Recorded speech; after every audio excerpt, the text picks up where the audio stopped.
If the entire planet was going to be consumed by nuclear war, unless you sacrificed 3 random strangers over the course of 3 days, what would you do? Don't let the hook fool you. We're not stopping the people responsible for pushing the button or anything like that. We just need to waste 3 complete randos so that the guy from Boney M can tell his buddies in the underworld to call off the apocalypse. And while that might sound completely insane, believe me when I tell you this is 100% legit. Problem is, our protagonist isn't exactly Richard Kuklinski. And just to make matters worse, the rules to this ordeal aren't quite as straightforward as they might seem. I'm going to break down the mistakes made, what you should do, and how to beat the Devil's Dare in Demon 79. Nita has had enough. For years, she's let pretty much everyone in her life walk all over her. And while on the outside, she seems to be taking it all in stride, on the inside, she's just about ready to snap. Little does she realize, however, all this pent-up aggression makes her the perfect candidate for demonic corruption. And wouldn't you know it, that's gonna be a thing today. It all starts when Nita's spineless manager sends her down to the basement, where the aroma of her Birani lunch can't offend her overbearing co-worker. Once downstairs, she finds herself overcome by curiosity at the sight of an antique desk full of random crap,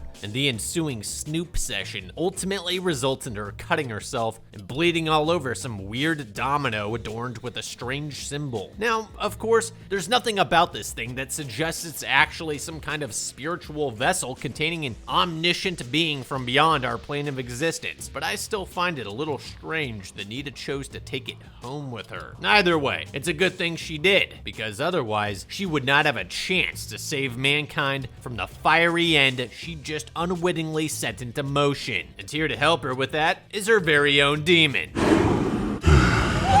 Hey, come on, what's the matter? Yeah, get a grip. And just to add to the whole maybe she's crazy motif that they're going with here, the unholy abomination decides to slip into something more comfortable by scanning her mind for an ideal human form, which just so happens to be Bobby Farrell from the Boney M performance she was watching on TV. Obviously, from an outsider's perspective, this doesn't exactly paint Anita's mental state in the best light, and it certainly doesn't help that she supposedly has a family history of mental illness coming from her mother's side. But for the purpose of this video, we're gonna completely disregard the possibility that she's gone completely insane and treat everything we're seeing here as though it's really happening. Mainly because dropping bodies to satisfy the curse of an evil domino is far more interesting. Anyway, our new friend, Gop, wastes little time getting straight to the point. We've got 3 days to take 3 human lives, or else it's Armageddon. And just to make sure Nita understands what the stakes are, he uses his special demon powers to beam a sneak peek of all the mayhem straight into her brain.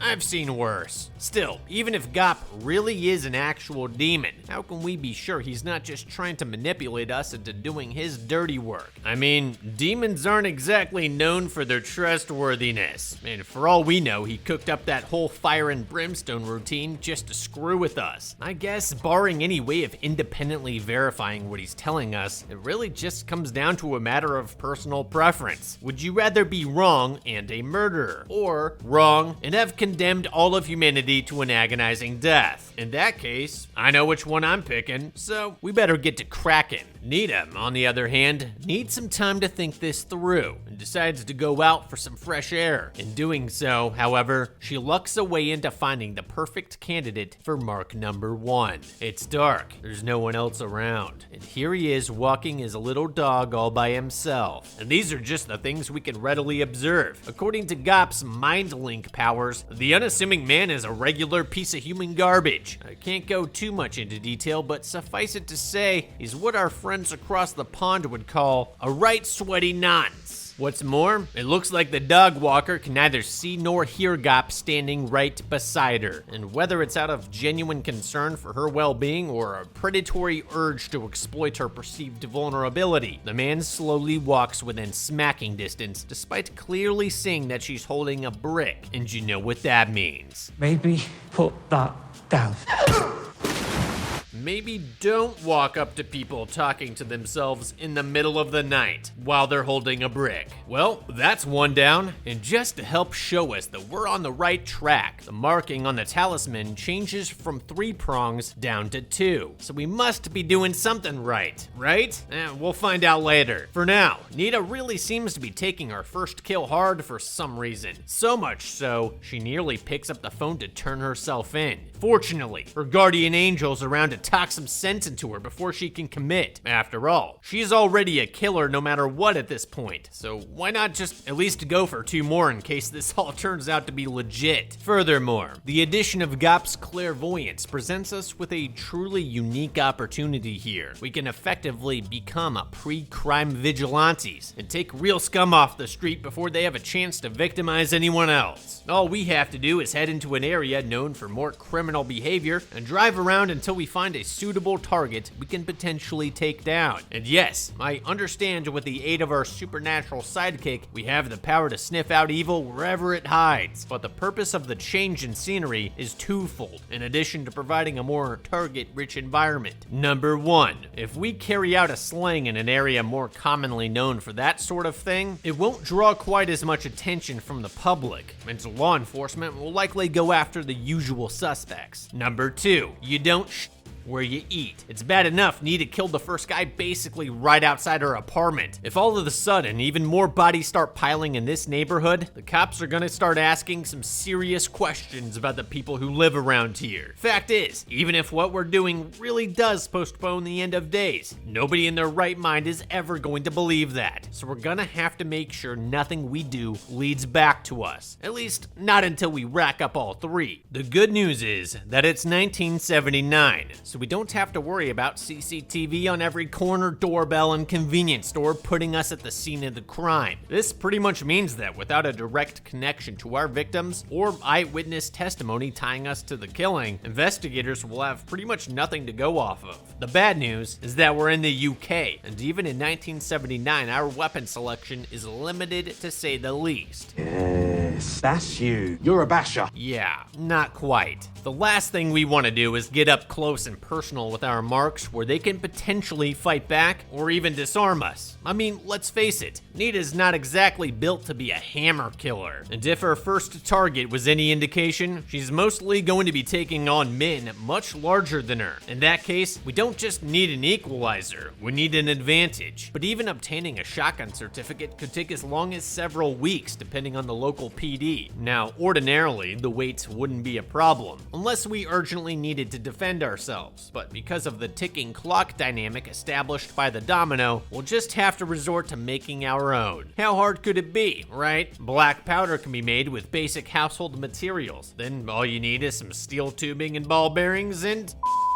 or else you'll probably die. That being said, if we just had to go with the direct approach, I'd recommend lurking outside bars on the other side of town and waiting for Gop to point out a scumbag who's all alone and too fucked up to defend himself. Hey, being a vigilante isn't all wisecracks and shootouts. Sometimes you have to beat drunk people to death with a hammer. Then afterwards, we can run his pockets and make it look like just another mugging gone wrong. Ultimately, Nita gets the bar part right, but she screws up massively by choosing the one right around the corner from her apartment. Not only would selecting a target from this place bring even more attention to her neighborhood, by going inside, she runs the risk of being identified by the staff or patrons when the cops inevitably come sniffing around. Pubs like this one tend to run on regulars, and despite living next to this place forever, Nita's never come in once. They're going to remember that a newcomer came through the night someone got whacked, especially when this newcomer orders 2 triple scotches and drinks them alone while muttering to herself in the corner. And sure enough, Nita selects her target, only this time she doesn't even need Gop's mind powers to know that she wants him dead. Tall, dark, and handsome here goes by the name of Keith Holligan, and a few years ago he strangled his wife to death after accusing her of cheating. Lucky for him, however, the courts felt she pretty much deserved it, and so he managed to get off a manslaughter charge. Naturally, Naturally, it makes sense to want to kill two birds with one stone in a sense by both saving the Earth and cleaning it up a little. But remember, when it's all said and done, we want to get away with this. After all, what's the point in saving the planet if we have to spend the rest of our lives trapped inside a tiny box? Might as well just let everything explode and spare ourselves the boredom. Besides, once we pull this off, we'll have the rest of our lives to plan the perfect assassination for Mr. Holligan. And by then, we'll probably be even better at it. I say we walk out and go prey on someone far away from here. But of course, Nita's like 6 scotches deep right now, so she decides to follow her target out into a nearby parking lot to smash his brains in. But just as she's working up the nerve to strike, Holligan turns around and sees the situation exactly for what it is. Clearly, she's fallen madly in love with him and came out here to make sweet hot lovin' down by the fire. This is obviously not what's going on here, but Nita takes advantage of this pretense to follow him somewhere secluded. I mean, I still don't think this is a good idea, but if you really want to get someone to lower their guard, making them think you're trying to bang them is about as good as it gets, assuming they find you attractive, that is. At any rate, after a short walk down by the road, Nita and Keith arrive at his house and head upstairs to the ram pad, at which point Nita pulls out the hammer like she was hiding a bouquet. You're gonna hit me with that.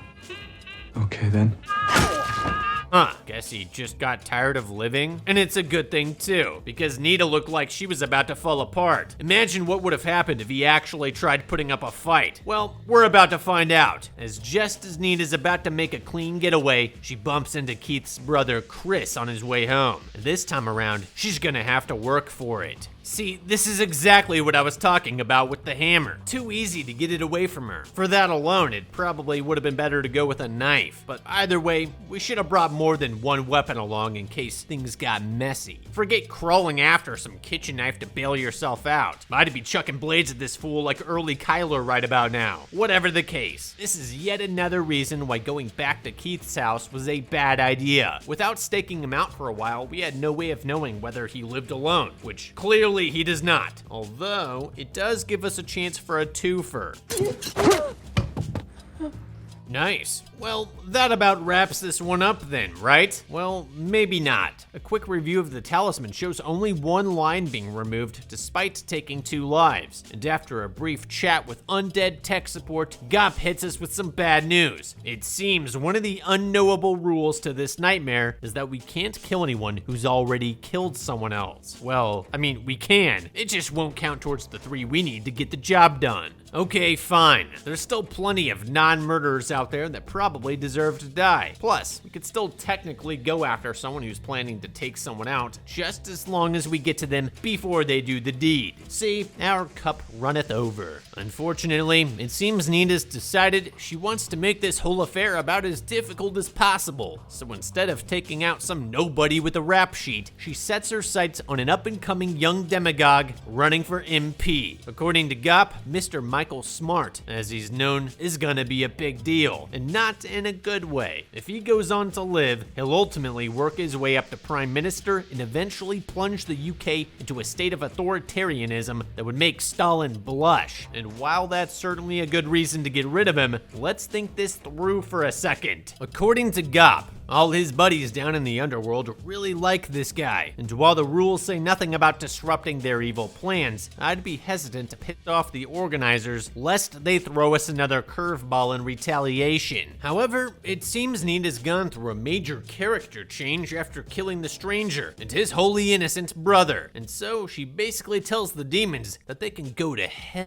Of course, there's also the issue of what might happen as a direct result of Michael's assassination. In all likelihood, it will only serve to legitimize his platform until he'll almost certainly be replaced by someone who will then use his death to push their agenda even further. After all, totalitarianism isn't unique to any one person or group, so for all we know, his replacement will be even worse. It's the same problem with the baby Hitler dilemma. At least we know for sure he was able to be defeated. Fuck around with the timeline, and we could wind up subbing in someone who marches straight to Moscow or even builds the bomb first. The point point of all this being, we should stick to targeting people whose impact on the future can be summed up in a few words, not an entire history book. Well, whatever. It's not like any of this will matter if the world gets destroyed, so at least she's planning to kill somebody. Although, I wouldn't exactly call it planning. Basically, she intends to follow him home after his big speech tonight and run him off the road on a secluded stretch of highway. Except, how can we be sure that secluded stretch of highway will stay secluded? The last thing we need is for some good Samaritan to pull up right as we're trying to finish him off with the hammer. A better idea would be to go stake out his house while he's out giving his speech and then ambush him once he gets back. We can use Gop's omniscience to make sure no one else is around, and it beats setting up a car chase where we could potentially become injured or killed in a crash. Not to mention the fact that any damage Nita's car takes during the pursuit will make it much easier for the authorities to track her down later. With a victim as high profile as Smart, you can bet the cops will not be letting this one go, especially since they're already onto her. Need a hook? Len Fisher, Tipley Police. I'm just making some routine inquiries. Invite him in and then kill him. Yeah, no thank you. If he's here, it's because he suspects something, and that means someone else definitely knows about it. Oh, and just how did he know to knock on Nita's door, you ask? Well, he talked to the people over at the pub, because of course he did. That said, the fact that he's playing it cool means he probably doesn't have enough evidence to make an arrest, so there's no need to do anything desperate, at least not yet. However, this does mean we're going to have to change our target. If Fisher thinks we killed the Holligans, he probably thinks we also killed the dog walker guy, so he's not gonna let us drive anywhere without a tail. Knowing this, we'll just have to wait a little bit and then climb out a back window, at which point we'll pretty much have to run up on the first person we see, as we're starting to run out of time here. Sure, taking another life within walking distance of our apartment isn't gonna help our case one bit, but at this point, we'll be lucky to finish it all, so we might as well take the path of least resistance. Sadly, none of this occurs to Nita, who hops behind the wheel and heads for Smart's speaking event exactly as planned, all while being followed closely by Fisher the whole way there. Also, Gop is the worst personal demon ever for not warning her about this. Dude can literally see everything happening around her, everywhere, at any time, so we should definitely be able to tell her that she's being watched. Furthermore, he said he'd be banished to the dark void of eternal emptiness should she fail to complete her task, so he's not exactly doing himself any favors by keeping his mouth shut. In any case, Nita manages to catch Smart driving home by himself, and after losing Fisher at a railroad crossing, she begins phase 2 of her assassination attempt, which I gotta admit, goes a hell of a lot better than I thought it would.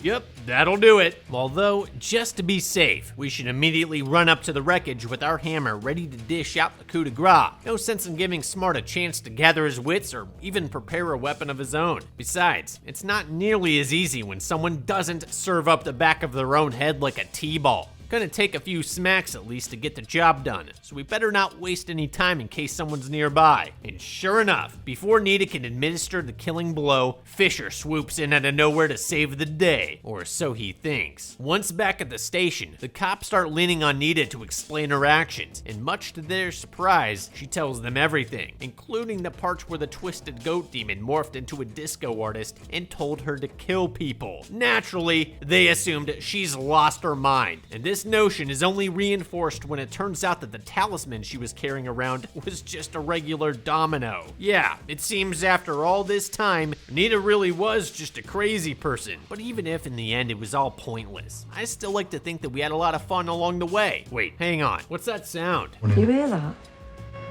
Jesus Christ, Lieutenant.